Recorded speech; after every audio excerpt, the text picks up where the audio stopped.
Hello दोस्तों, हमारे YouTube channel दिशा IAS में आपका स्वागत है। कल हम लोग विज्ञान प्रौद्योगिकी में विटामिन विषय पर चर्चा कर रहे थे, जिसमें हम लोगों ने देखा कि विटामिन क्या है, विटामिन का कार्य क्या है और उसका निर्माण कहाँ होता है। आइए आज हम विटामिन के शेष बिंदुओं पर ध्यान देंगे।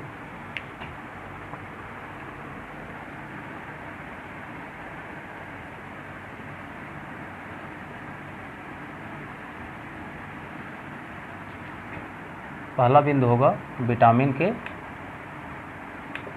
प्रकार, अर्थात विटामिन कितने प्रकार का होता है। विटामिन कुल 2 प्रकार के होते हैं।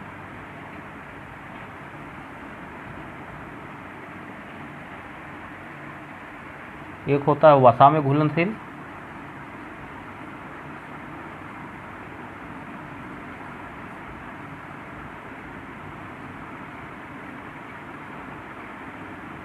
और एक होता है जल में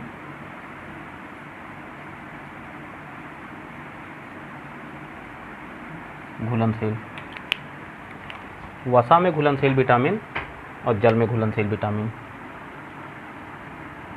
वसा में घुलनशील vitamin vitamin A, vitamin D, vitamin E और विटामिन के। जबकि जल में जो घुलनशील विटामिन होते हैं वो होता है विटामिन सी और विटामिन बी कॉम्प्लेक्स, इसे हिंदी में कहते हैं बी समूह। इसके अंतर्गत कुल 11 विटामिनों का यह समूह है। तो विटामिन 2 प्रकार के होते हैं, जल में घुलनशील और वसा में घुलनशील। अर्थात प्रश्न आ जाए कि विटामिन को कहाँ कहाँ घोला जा सकता है, तो वसा में या जल में। और वसा में घुलनशील विटामिन अगर आ जाए तो ए, डी, ई और के, और जल में घुलनशील विटामिन आ जाए तो सी और बी कॉम्प्लेक्स। स्क्रीनशॉट ले लीजिए इसका, यहाँ से प्रश्न उठता है और बहुत ही आसानी से आप इसको कर सकते हैं।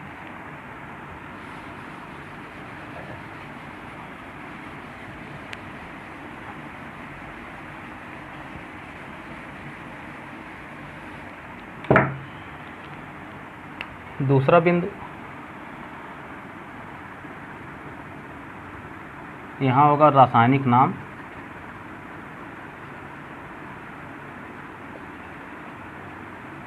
रासायनिक नाम, और यहाँ लिख लीजिए कमी से होने वाले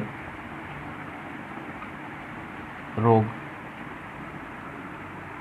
2 बिंदुओं को एक साथ देखते हैं। विटामिन ए का रासायनिक नाम जो होता है उसे कहते हैं रेटिनॉल।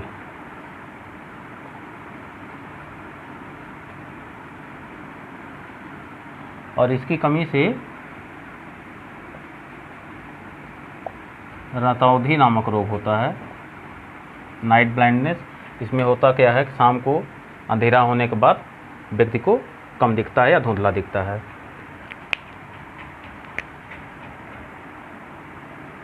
विटामिन डी, इसका रासायनिक नाम, इसको कहते हैं कैल्सीफेरॉल।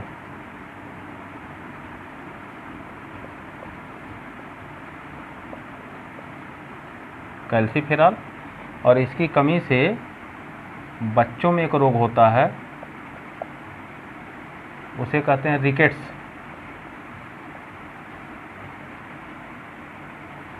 रिकेट्स, जिसका हिंदी नाम है सूखा रोग।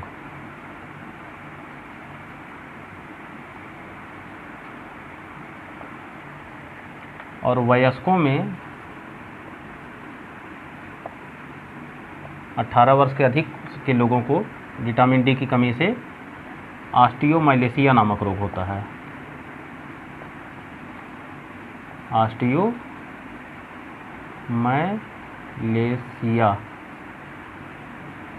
ऑस्टियोमाइलेसिया।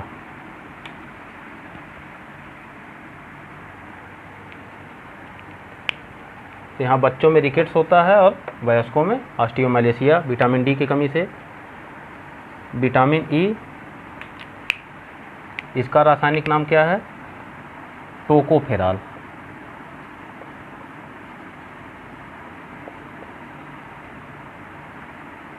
टोकोफेरॉल, और इसकी कमी से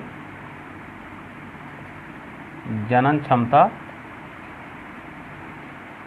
प्रभावित होती है।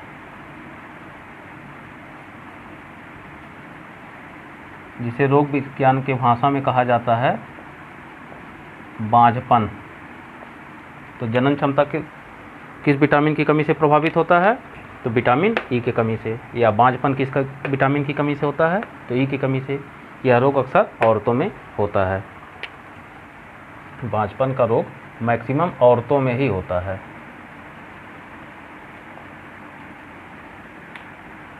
अब देखते हैं विटामिन के। इसे कहते हैं, रासायनिक नाम है इसका फिलोक्विनोन,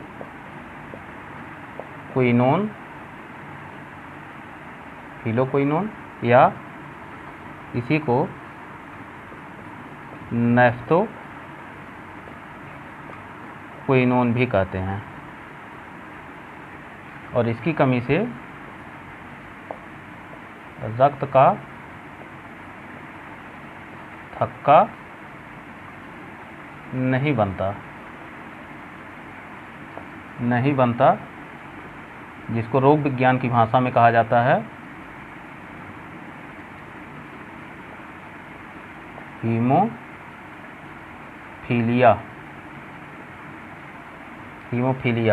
रोग विज्ञान की भाषा में कहा जाता है।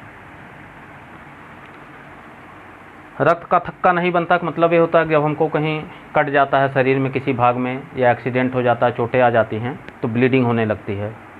तो ब्लीडिंग वाले स्थान पे देखते हैं हम लोग कुछ देर बाद जो है कि ब्लड जो है सूख जाता है वहाँ पर, तो उसी को कहते हैं ब्लड क्लॉट कर गया। अगर विटामिन डी की कमी हो, विटामिन के की कमी होगी तो रक्त क्लॉट नहीं करेगा और व्यक्ति का मर जाएगा वो, क्योंकि ब्लीडिंग रुकेगा ही नहीं। तो इसका स्क्रीनशॉट ले लीजिए। यहाँ से जो प्रश्न उठते हैं कभी कभी तो सीधे सीधे बन जाता है कि विटामिन ए का रासायनिक नाम क्या है, या विटामिन ए की कमी से कौन सा रोग होता है।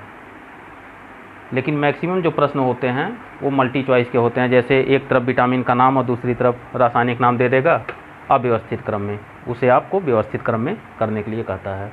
उसी प्रकार से या तो विटामिन के आगे उसका रोग दे देगा अव्यवस्थित क्रम में, और व्यवस्थित करने के लिए कहता है। तो मैक्सिमम प्रश्न तो मल्टी चॉइस के ही बनते हैं, नहीं तो सीधे सीधे प्रश्न भी यहाँ से आ जाते हैं। ये तो हुआ वसा में घुलनशील विटामिन, उसके रासायनिक नाम, उसकी कमी से होने वाले रोग। इसका स्क्रीनशॉट ले लीजिए। तो आगे हम जल में देखते हैं।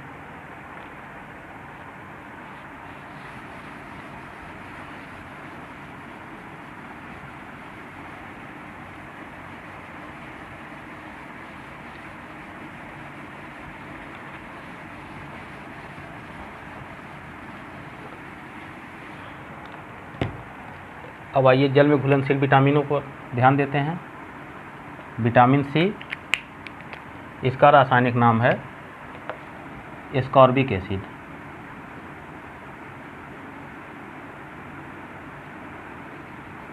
एस्कॉर्बिक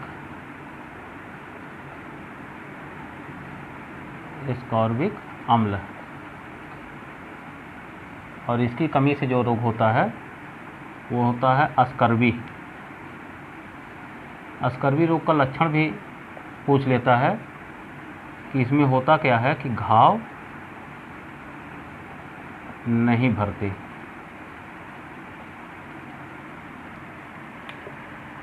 कभी कभी गांव में ऐसे दिख जाते हैं व्यक्ति जिनको कहीं चोटें लगी रहती हैं और घाव जो है जल्दी ठीक नहीं होता, नासूर हो जाता है। तो ऐसे व्यक्ति को ही रोग विज्ञान की भाषा में कहा जाता है कि स्कर्वी हो गया है, और वह विटामिन सी की कमी से होता है। आइए अब बी समूह के विटामिनों का नाम देखते हैं। Vitamin B1, vitamin B2, vitamin B3, vitamin B5, vitamin B6 और विटामिन B7। B1 को कहते हैं थायमिन,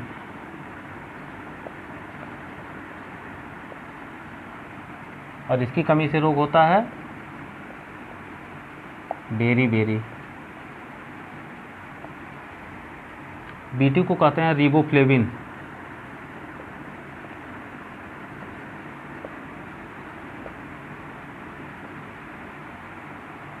इसकी कमी से त्वचा एवं ओंठ फटने लगते हैं।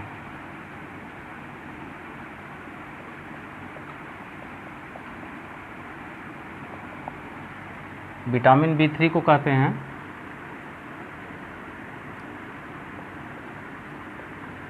पैंटोथेनिक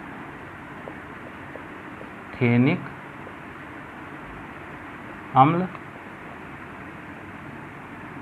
इसकी कमी से दो रोग होता है। एक रोग को कहते हैं पेलाग्रा और दूसरे रोग को कहते हैं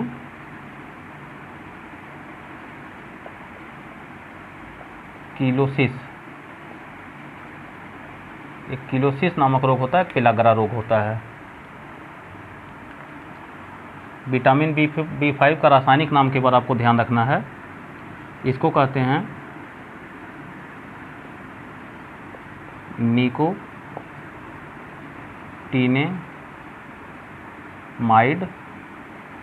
या इसी को कहते हैं नियासिन, या इसी को कहते हैं विटामिन PP। अर्थात किस विटामिन को विटामिन PP कहा जाता है? B5 को, या तो निकोटिनेमाइड या नियासिन आ जाए। विटामिन B6 को कहते हैं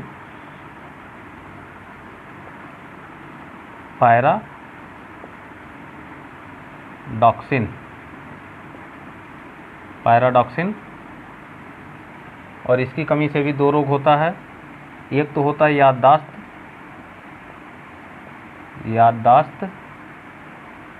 क्षमता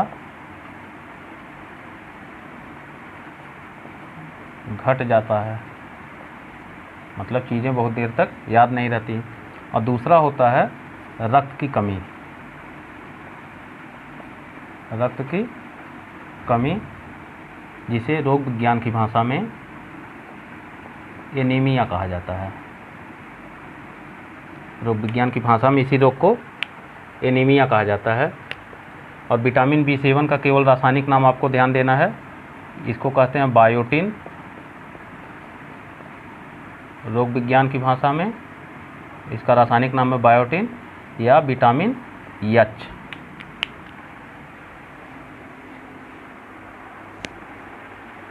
विटामिन C का रासायनिक नाम एस्कर्बिक एसिड, उसकी कमी से होने वाला रोग अस्कर्बी। विटामिन B1 का थायमिन, उसकी कमी से बेरी। विटामिन B2 का रेबोफ्लेविन, उसकी कमी से त्वचा एवं ओंठ फटने लगते हैं। विटामिन B3 का पैंटोथेनिक अम्ल, उसकी कमी से पेलाग्रा या किलोसिस रोग होता है। विटामिन B5 का रासायनिक नाम निकोटिनेमाइड, नियासिन या विटामिन PP। विटामिन B6 का रासायनिक नाम पैराडॉक्सिन, इसकी कमी से याददाश्त क्षमता घट जाती है या रक्त की कमी एनीमिया हो जाता है। विटामिन B7 से का रासायनिक नाम आपको ध्यान रखना है बायोटिन या विटामिन H। अर्थात किस विटामिन को विटामिन H कहा जाता है? तो B7 को। इस प्रकार से मल्टी चॉइस प्रश्न ही ऐसे बनते हैं। सेम इसी प्रकार से लिखा रहता है, एक तरफ विटामिन का नाम, दूसरी तरफ रासायनिक नाम अव्यवस्थित क्रम में दे देगा, या कोई एक जोड़ा गलत दे देगा, पूछेगा कौन आसुमेलित है, या तो रासायनिक नाम देके उसको आगे कमी से होने वाले रोग पूछ लेता है। तो इसी प्रकार से आप एक चार्ट बना के उसको रख लीजिए।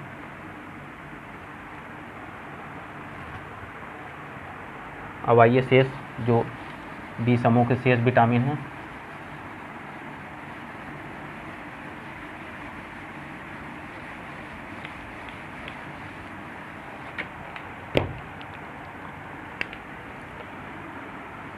विटामिन B11 और B12, यहाँ दोनों से क्वेश्चन पूछा जाता है। B1 को कहा जाता है फॉलिक अम्ल, फॉलिक एसिड या फॉलिक अम्ल। अब B12 को कहा जाता है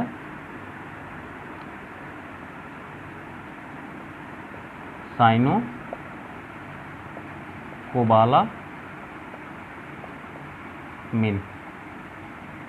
और इन दोनों की कमी से रक्त की कमी होती है, रक्त की कमी हो जाती है। रोग विज्ञान की भाषा में वही रोग एनीमिया जिसको कहा जाता है। तो यहाँ हम ध्यान देंगे कि विटामिन B1, B11, B12 के साथ साथ B6 को भी अभी हमने पीछे देखा कि B6 की कमी से भी एनीमिया रोग होता है या रक्त की कमी हो जाती है। इन तीनों को एक साथ आप नोट कर लीजिए, नोट करके कि किन किन विटामिनों की कमी से रक्त की कमी होती है। प्रश्न इस तरह से बना लीजिए, किन विटामिनों की कमी से एनीमिया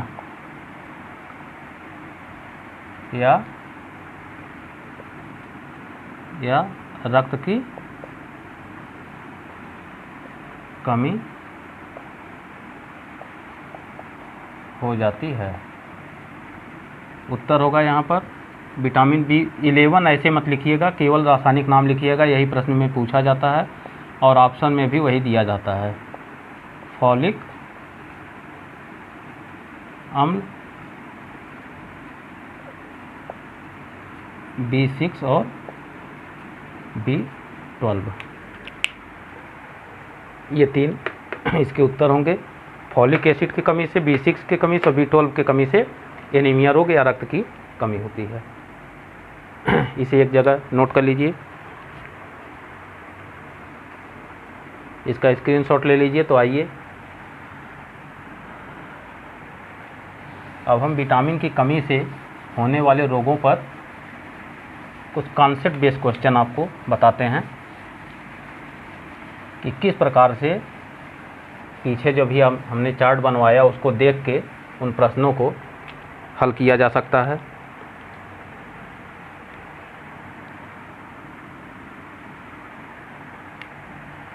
पहले विटामिन सी से शुरू करते हैं।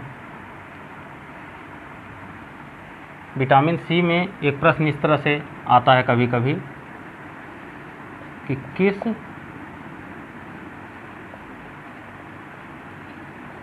विटामिन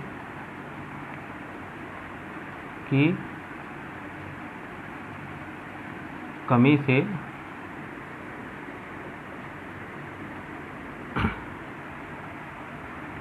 से घाव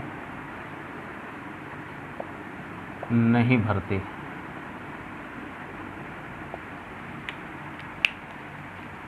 किस विटामिन की कमी से घाव नहीं भरते। यहाँ पर आपको इतना ध्यान देना है कि घाव न भरना किसका लक्षण है? स्कर्वी रोग का। यह स्कर्वी रोग का लक्षण है। तो प्रश्न में सीधे सीधे यह नहीं पूछ रहा है कि किस विटामिन की कमी से स्कर्वी रोग होता है, बल्कि स्कर्वी का लक्षण देके पूछ रहा है कि किस विटामिन की कमी से घाव नहीं भरता। तो अगर स्कर्वी रोग विटामिन सी की कमी से हो रहा है तो यह भी विटामिन सी ही होगा, क्योंकि यह स्कर्वी ही पूछ रहा है आपसे। क्योंकि स्कर्वी का लक्षण भी हमने आपको बताया कि इस विटामिन की कमी से, मतलब स्कर्वी रोग होने पर घाव नहीं भरते, नासूर हो जाते हैं। दूसरा बिंदु होगा B6 पर। यहाँ से भी पूछता है कि किस विटामिन की कमी होने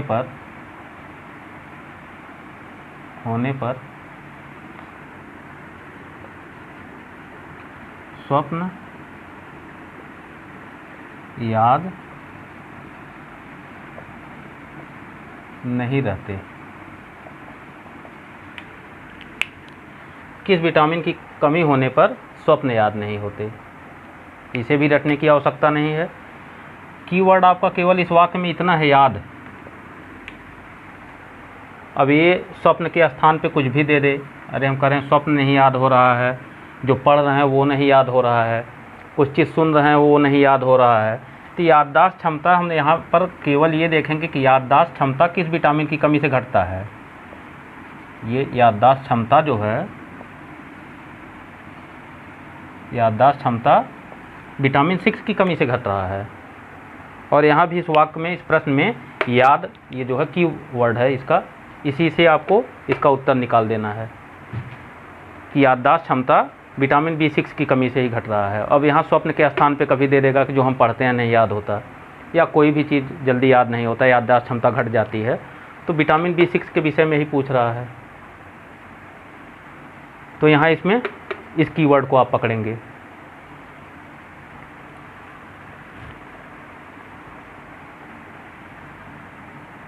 आइए आगे देखते हैं। इस प्रकार से जितने प्रश्न आपको कॉन्सेप्ट बेस पे पूछा जा रहा है, घुमा रहा है, वहाँ आपको कंफ्यूज होने की आवश्यकता नहीं है। बस आप समझ लीजिए कि उसका उत्तर किस प्रकार से बिना रटे आपको लगाना है। अब विटामिन के और सी, इन दोनों के संबंध में एक प्रश्न मैं आपको बता रहा हूँ। फिलहाल के को ध्यान में रखिए कि किस विटामिन की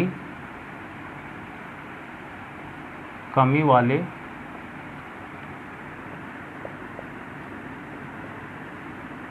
रोगी का ऑपरेशन,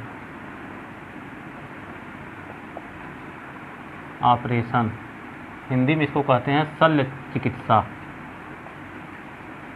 शल्य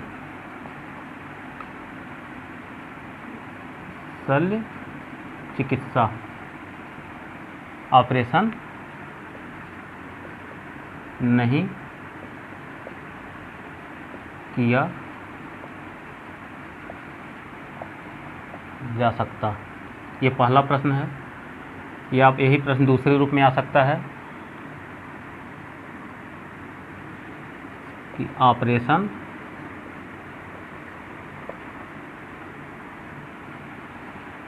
के पहले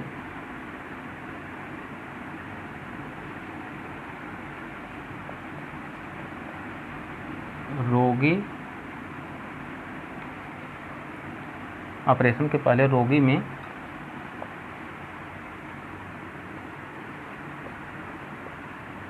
किस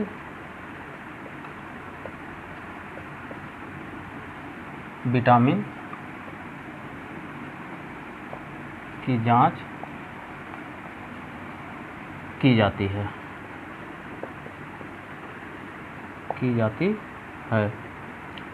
एक अगला प्रश्न,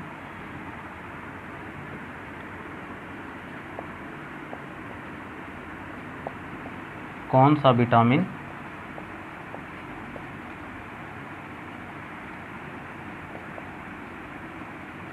प्रोथ्राम्बिन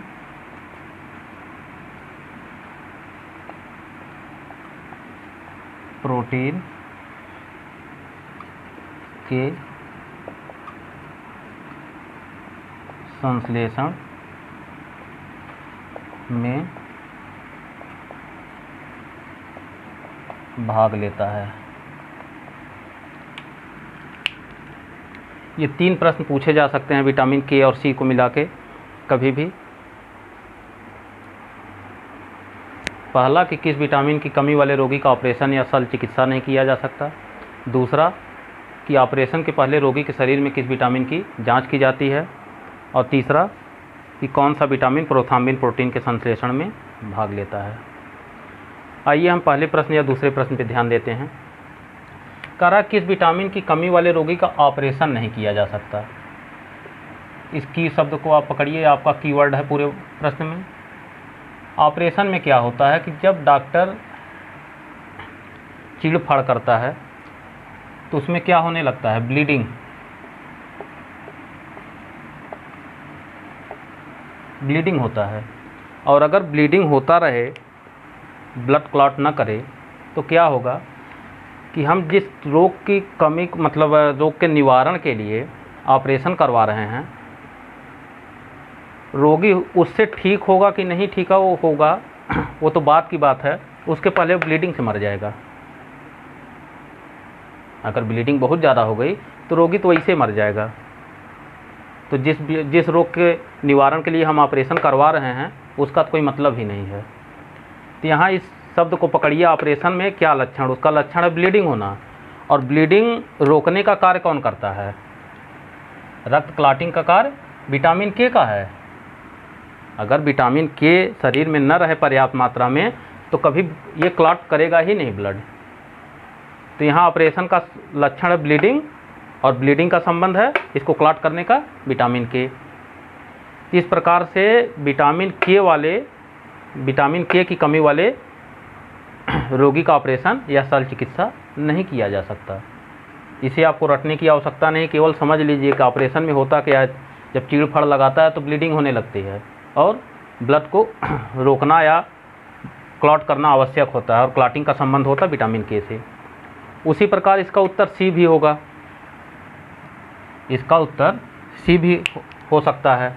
हालांकि ऑप्शन में दोनों में से कोई एक ही देगा, लेकिन इन केस अगर दोनों देगा तो दोनों उत्तर सही होगा।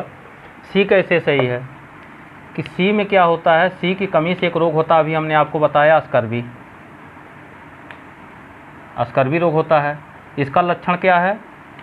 घाव नहीं भरते।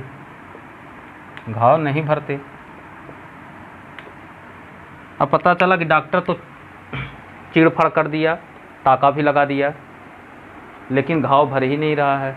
अगर सी की कमी होगी, एस्कॉर्बिक एसिड की कमी होगी, विटामिन सी की कमी होगी, तो घाव भरेगा ही नहीं। तो ऐसी स्थिति में भी ऑपरेशन सफल नहीं माना जाएगा। तो विटामिन के और विटामिन सी, अगर ये दो विटामिनों की कमी है तो उसका ऑपरेशन नहीं किया जा सकता। और इसीलिए ऑपरेशन के पहले रोगी के शरीर में विटामिन सी और विटामिन के इसी की जांच करवाई जाती है कि विटामिन सी या विटामिन के पर्याप्त मात्रा में है कि नहीं है। तो ऑपरेशन के पहले इन्हीं दो विटामिनों की जांच की जाती है। अब आइए हम तीसरे प्रश्न पे ध्यान देते हैं कि कौन सा विटामिन प्रोथ्राम्बिन प्रोटीन के संश्लेषण में सहायक है या भाग लेता है। तो प्रोथ्राम्बिन प्रोटीन के विषय में हम देखते हैं। ये प्रश्न थोड़ा सा भी आपके लिए नया है।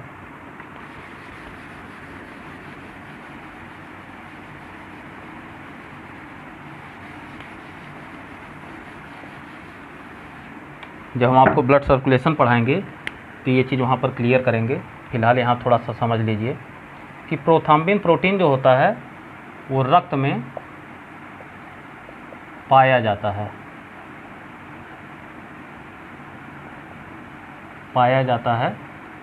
जो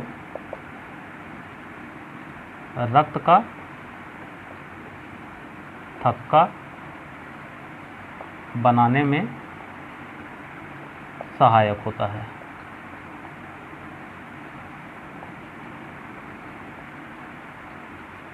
तो प्रोथ्राम्बिन प्रोटीन का कार्य क्या है? प्रोथ्राम्बिन प्रोटीन का कार्य रक्त का थक्का बनाना ही है, ब्लड क्लॉटिंग। और रक्त का थक्का बनाने का संबंध किस विटामिन से है? विटामिन के। तो ये प्रकार से ये विटामिन के और प्रोथ्राम्बिन प्रोटीन कार्यात्मक दृष्टि से दोनों एक समान हैं। तो विटामिन के प्रोथ्राम्बिन प्रोटीन के संश्लेषण में भाग लेगा। तो यहाँ इसका उत्तर हो जाएगा विटामिन के। कार्यात्मक दृष्टि से दोनों पर आप अध्ययन करेंगे। जब हम आपको ब्लड सर्कुलेशन पढ़ाएंगे तो ये चीज़ वहाँ पर आपको मिलेगा। एक्चुअली प्रोथ्राम्बिन प्रोटीन क्या होता है, जब कहीं शरीर कट जाता है, ब्लीडिंग होने लगती है, तो प्रोथ्राम्बिन प्रोटीन रक्त में ही पाया जाता है। वो करता क्या है कि ब्लीडिंग वाले स्थान पे छोटे छोटे रेशे का ऐसे निर्माण करने लगता है, पतले पतले रेशे का निर्माण होता है, जिससे ब्लीडिंग होना बंद हो जाता है, ब्लड क्लॉट कर जाता है। तो कार्यात्मक दृष्टि से दोनों सेम है। ध्यान दीजिएगा कि प्रोटीन है और ये विटामिन है, दोनों में बस इतना अंतर है। अगर प्रश्न में आ जाए कौन सा प्रोटीन रक्त का थक्का बनाने में सहायक है, प्रोटीन अगर पूछेगा तो प्रोथाम्बिन लगेगा, और विटामिन पूछेगा तो विटामिन के। तो इस प्रकार के प्रश्नों को आपको कहीं रटने की आवश्यकता नहीं है, केवल आपको समझने की आवश्यकता है यहाँ पर।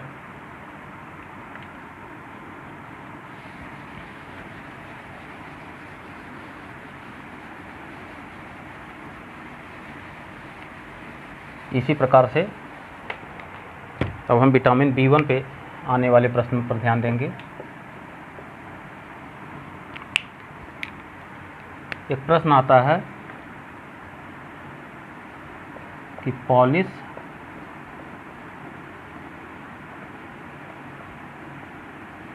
किए हुए चावल को खाने से कौन सा रोग हो जाता है।